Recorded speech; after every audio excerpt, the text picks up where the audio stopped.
Friendship is supposed to feel safe. That's the illusion. You laugh together. You share secrets.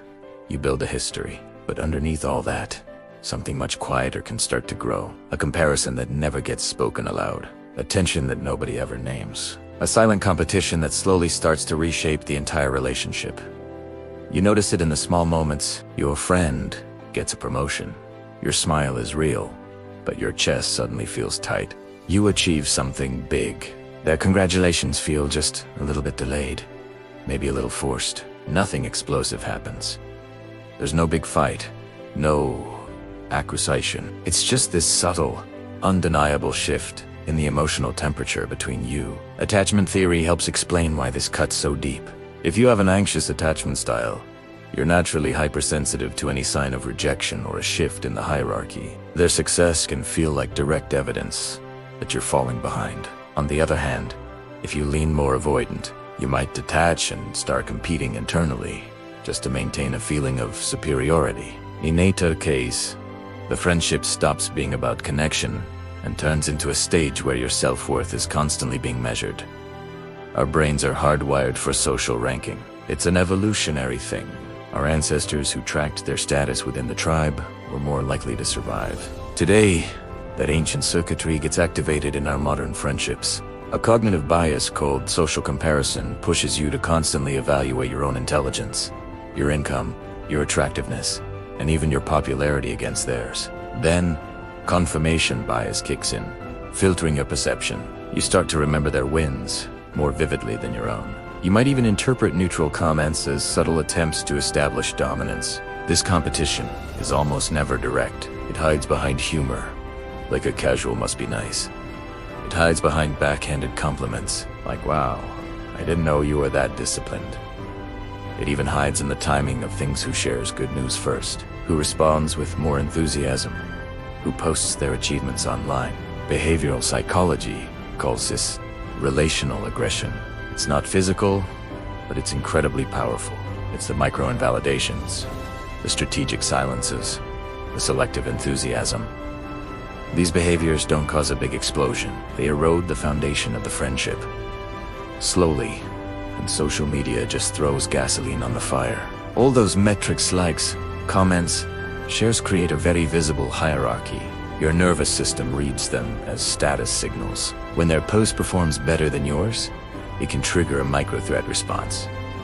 Cortisol, the stress hormone, spikes. You can rationalize it all you want, but your body is keeping score. You start curating your life, not for your own joy, but for the sake of comparison. Over time, this can lead to identity distortion. You stop pursuing goals because they truly matter to you. Instead, you pursue them because they help you close the perceived gap between you and your friend. Their success becomes a reference point, and your own happiness becomes conditional on how you measure up. There's also the dopamine trap. When you do outperform them, even in some small, subtle way, you get a hit of relief, a quiet, internal victory. That feeling reinforces the competitive loop. Now, the friendship isn't about connection anymore. It's about scorekeeping. And here's the really uncomfortable truth. Sometimes, you're both doing it. You're mirroring each other's insecurity. Two people silently fighting for validation, all while pretending that nothing is wrong. If any of this feels familiar, just pause for a second. Understanding this dynamic might be the key to saving your most important relationships. The solution isn't to deny it.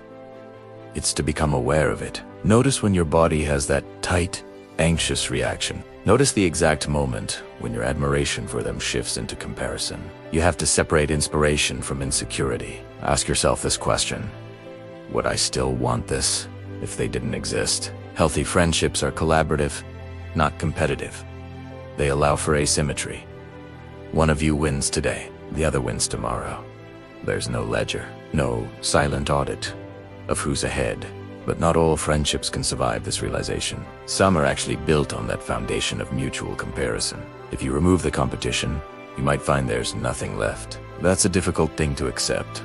But clarity is always better than quiet resentment. You have to rebuild your internal metrics, anchor your self-worth in your own values, not in victories over others. Define your goals by what feels aligned with you, not by rivalry.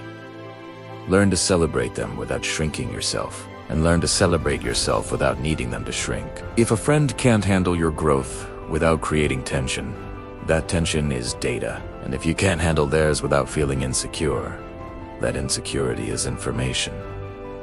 Neither one requires shame. Both require honesty. So start observing the shifts in tone, the delayed responses, the subtle defensiveness. Don't just ignore them. Those patterns reveal the truth. And always remember this: competition belongs in arenas with rules and referees. A friendship is not an arena. It's supposed to be a refuge. If this video has exposed something you've been feeling but couldn't quite put into words, subscribe to Mindscape. We're all about dissecting the psychology behind the emotions most people try to avoid.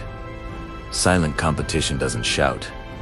It whispers, but over time, those whispers can reshape bonds, identities, and trust. You have to decide what you truly want: connection or comparison, because you can't build both at the same time. Thanks for watching.